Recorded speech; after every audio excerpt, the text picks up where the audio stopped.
He is chaos incarnate. Sukuna, the king of curses, revels in destruction. His power knows no bounds. He craves only mayhem. Humanity is but a plaything for his amusement. He exists to break, to shatter, to obliterate. Mercy is a foreign concept. Compassion, a weakness he scoffs at. Within him burns an infernal fire. It hungers for the end of all things. The world trembles before him. His laughter echoes with the promise of annihilation. For him, peace is anathema. He is the storm that rages against the dying light. He is the embodiment of primal fear, unleashed upon an unsuspecting world. Across the fractured multiverse, other villains rise. Madara with his dreams of infinite illusions.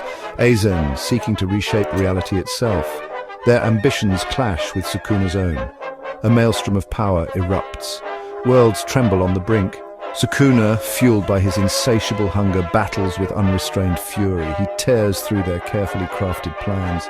Their armies fall before his might. He leaves only ruin in his wake. Their grand schemes crumble. Their power wanes as Sukuna's star ascends. From the ashes of these conflicts, a new power emerges, a being who thrives on chaos. He sees the potential in Sukuna's destructive nature. A grand tournament is orchestrated, a cosmic stage for unimaginable battles. Sukuna, driven by his insatiable bloodlust, enters the fray. He seeks only worthy opponents. He finds them in abundance. Heroes and villains alike are drawn into the fray. The multiverse watches with bated breath. Sukuna, a force of nature unleashed, carves a path of destruction. His victories are brutal, absolute, yet from the carnage something unexpected arises, a sense of unity born from shared fear and awe. The heroes, desperate to survive, face an impossible choice. Stand against Sukuna and face certain annihilation, or forge an alliance with the devil himself. The very thought is anathema. Yet survival often demands difficult decisions. Deals are struck, born of desperation and pragmatism. The enemy of my enemy is my friend, even if that enemy is the king of curses. Together, they target threats greater than themselves, cosmic horrors, eldritch abominations. Sukuna, true to his nature, relishes the challenge. He fights with primal fury, a whirlwind of destruction. Section 5. A world united in fear, the price of peace. In the aftermath of a devastating conflict, the world stands on the precipice of a new era. The scars of war are still fresh, etched into the very fabric of the cities and the hearts of its people. One by one, the threats fall. Each battle fought with unwavering resolve, each enemy vanquished with a heavy heart. The battlefield, once a place of chaos and destruction, now lies silent, a testament to the sacrifices made. Victories are hard won, Pyrrhic even. The cost of these triumphs is immeasurable, leaving the victors weary and broken. The echoes of their struggles reverberate through the land, a constant reminder of the price they paid. The cost of survival is etched upon their souls. Every glance, every gesture speaks of the burdens they carry. The haunted looks in their eyes tell stories of loss, of pain, and of an unyielding determination to protect what remains. Yet through it all, a fragile peace emerges. The dawn of a new day brings with it a glimmer of hope. The cities, though scarred, begin to rebuild. The people, though broken, start to heal. This peace, however, is not born of joy or unity. A world united, not by love or compassion, but by fear. Fear of the unknown, fear of the past, and most of all, fear of the king of curses. This fear binds them together, a tenuous thread holding the fabric of society. Fear of the king of curses. His presence looms large, a shadow over the land. His power, unmatched and terrifying, keeps the world in check. The people know that their peace is at his mercy. The survivors look upon him with a mixture of fear and gratitude. They are grateful for the end of the war, for the cessation of violence, yet they cannot shake the fear that he instills in their hearts. He is both their savior and their captor. The heroes, forever changed by their ordeal, stand guard. They are the sentinels of this fragile peace, ever watchful, ever vigilant. They know that the threat is not gone, merely subdued. Their duty is to protect, to ensure that the horrors of the past do not return. They know this peace is a fickle thing. It is a delicate balance, a house of cards that could collapse at any moment. The tension is palpable, the fear ever present. They walk a tightrope, knowing that one misstep could plunge the world back into chaos. A house of cards built upon the foundation of a monster's whims. The king of curses holds the strings and the world dances to his tune. The people live in constant uncertainty, their lives dictated by his desires, yet for now it holds. The peace, though fragile, endures. The people cling to it, finding solace in the calm that has settled over the land. They know it may not last, but they cherish each moment of respite. The world breathes a sigh of relief, tinged with the bitter taste of fear. They exhale, knowing that the peace they have is tenuous, but it is peace nonetheless. In this moment, they find a semblance of hope, even as they remain ever watchful. Section 6. The Paradox of Power, Sukuna's Reign. Sukuna sits upon his throne of bones, a king by his own design. His eyes, cold and calculating, survey the kingdom he has forged through sheer force and unrelenting will. The throne, made from the remains of his enemies, is a stark reminder of his ruthless ascent to power. The world cowers before him, a testament to his power. Every corner of the land whispers his name in fear, and every shadow seems to carry his ominous presence. The people, once hopeful and free, now live under the constant threat of his wrath. His reign is one of fear, yet it is a reign nonetheless.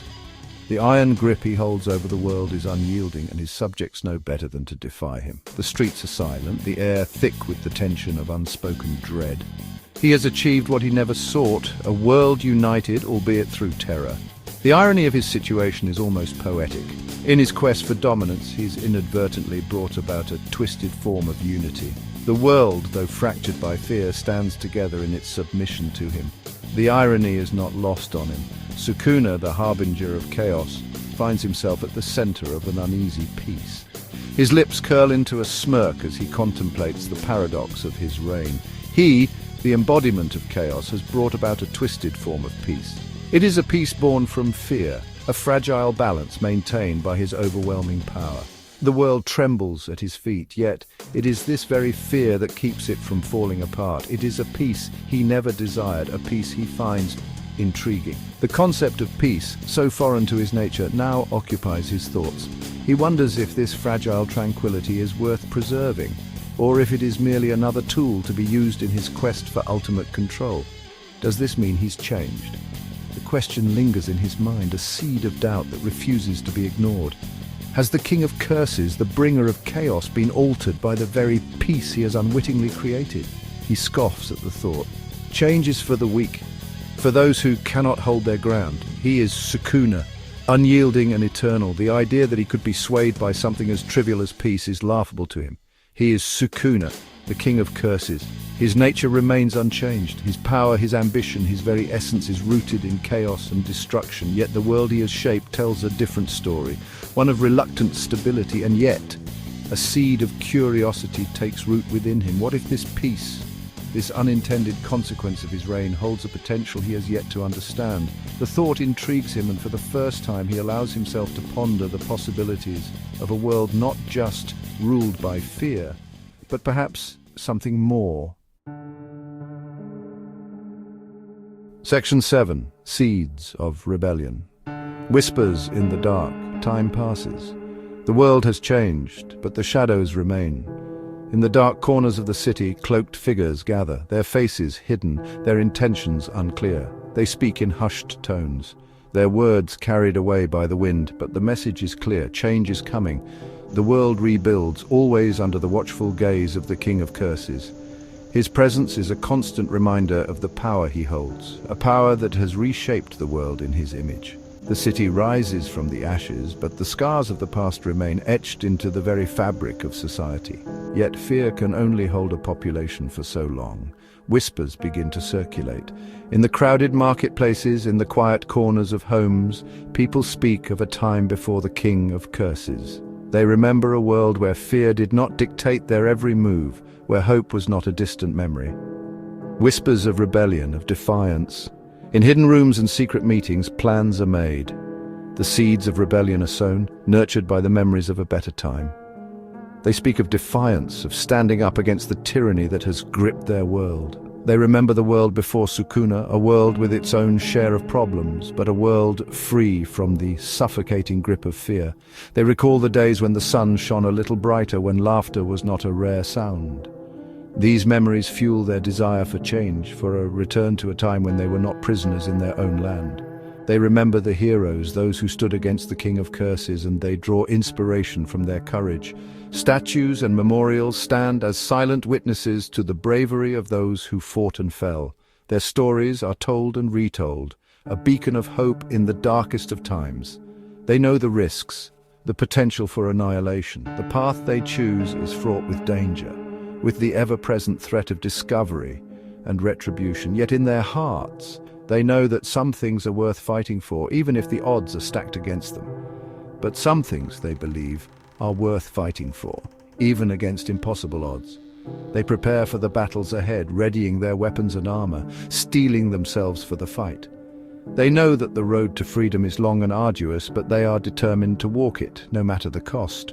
For in the end, it is not just their lives they fight for, but the future of their world. Section 8. The Curse of Transience. Nothing lasts forever. Sukuna watches these developments with detached amusement. Rebellion, inevitable. He almost pities them, these ants who dare to challenge a god. He allows them their fleeting moments of defiance. He knows their efforts are futile, for peace, like all things, is transient. It exists only as long as someone is willing to enforce it, and Sukuna, the King of Curses, has grown weary of his unintended role. The world holds no more challenges for him. His power is absolute, his boredom profound. He yearns for a worthy adversary, a reason to unleash the full extent of his power. Section 9. The Legacy of a King, a world remade. The cycle begins anew. Chaos returns, a familiar dance of destruction. The world Sukuna reshaped through unintended peace will be remade once more. What will rise from the ashes this time? Hope? Despair? Only time will tell. One thing is certain. Sukuna, the King of Curses, will be at the heart of it all. For he is chaos incarnate, and chaos is eternal. The legacy of the King of Curses is not peace, but change. And change, as they say, is the only constant in the universe.